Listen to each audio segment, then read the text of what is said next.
Where the Crawdads Sing is one of those rare stories that starts as a quiet whisper and ends with a thunderclap that leaves you completely speechless.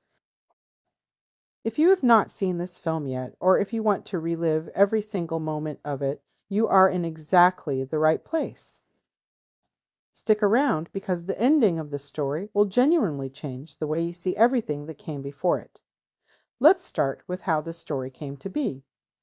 The 2022 film, Where the Crawdads Sing, is based on the best-selling novel of the same name written by Delia Owens, published in 2018.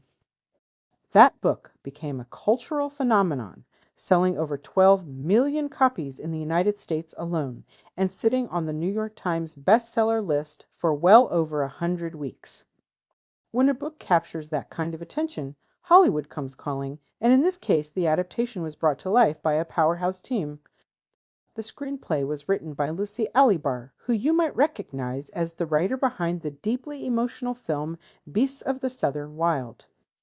Alibar took Owens' layered and atmospheric story and translated it into a screenplay that honors the emotional core of the source material.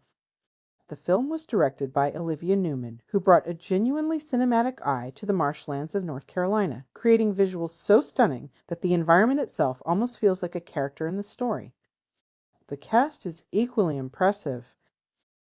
Daisy Edgar-Jones plays the lead role of Kia Clark, and she absolutely carries this film on her shoulders with a performance that is raw, vulnerable, and completely captivating.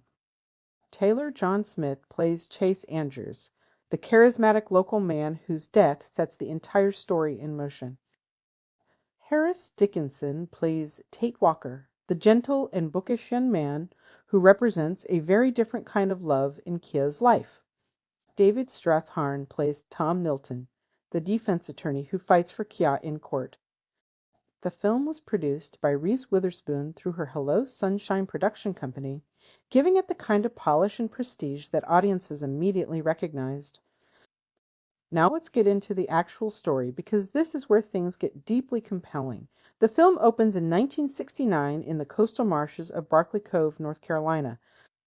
A man named Chase Andrews has been found dead at the bottom of a fire lookout tower, and the community immediately suspects Kia Clark, a young woman they have spent years calling the Marsh Girl. She is an outsider, someone who was abandoned by her family as a young child and raised herself in the wilderness of the marsh. The story unfolds in two timelines simultaneously. In the present, Kia is arrested, put on trial for murder, and faces a courtroom full of people who have prejudged her entire existence. In the past, we learn who Kia really is through a series of deeply emotional flashbacks.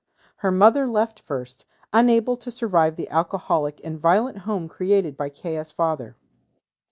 Her siblings left one by one after that. Her father eventually disappeared as well, leaving young Kia completely alone.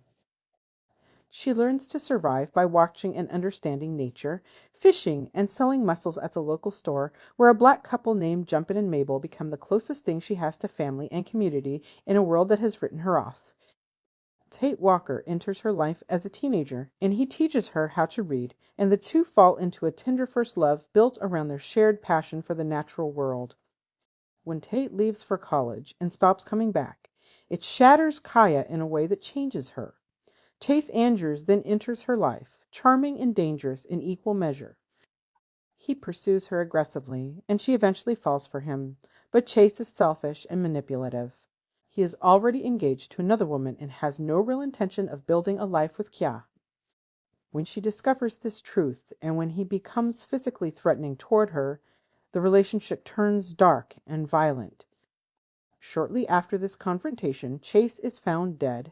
The town quickly builds a case against Kia, pointing to motive and circumstantial evidence.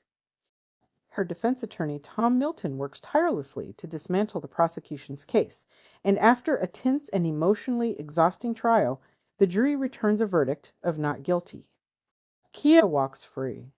The film then jumps forward in time. Kia and Tate reunite as adults, and they build a genuine and peaceful life together in the marsh. Kia becomes a celebrated naturalist and author, finding the recognition and belonging she spent her entire childhood desperately craving. They grow old together in the place she has always loved, and then the film delivers its twist, one of the most quietly devastating reveals in recent memory. After Kia dies of old age, Tate is sorting through her belongings and discovers a hidden compartment in her belongings. Inside, he finds a poem, and the poem is written under the same pen name that Kia used for her published poetry collections. But the content of the poem describes in intimate detail the night that Chase Andrews died. It describes the act of murder. The realization hits Tate and hits the audience all at once. Kia did it. She planned the entire thing with meticulous precision. She created a false alibi by traveling out of town. She snuck back through the marsh she knew better than anyone alive. She confronted Chase and she pushed him from that tower. Then she returned before anyone noticed she had ever left. The woman who was found not guilty was in fact guilty, and she took that secret to her grave. What makes this ending so powerful is that the film never asks you to condemn her. The marsh that shaped Kaya taught her one fundamental truth, that survival comes first, and that nature operates without moral judgment. She was failed by every system, every person, and every institution that should have protected her. She protected herself the only way she knew how. Where the Crawdads Sing is a film about loneliness, resilience, the brutality of abandonment, and the complicated moral territory of justice. This movie hits completely different. This is number 9 on my top 10 list, even though I've never read the book but absolutely found the storyline different than other stories. Just one of a kind.